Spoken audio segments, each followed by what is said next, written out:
What are the eligibility requirements for a reverse mortgage? For an FHA reverse mortgage, the youngest borrower must be at least 62, or at least 55 for a jumbo non-FHA reverse mortgage.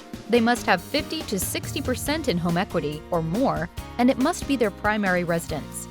The requesting homeowner must have been current on their mortgage, property taxes, homeowner's insurance, and HOA dues for the last 2 years. They must also have incurred no bankruptcy or foreclosure in those 2 years.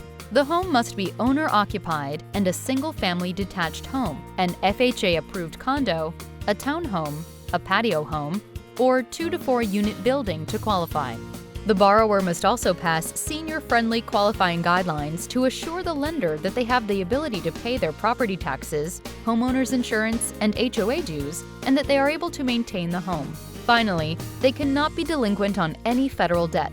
To find out more about eligibility requirements for a reverse mortgage, call your C2 certified reverse mortgage specialist today.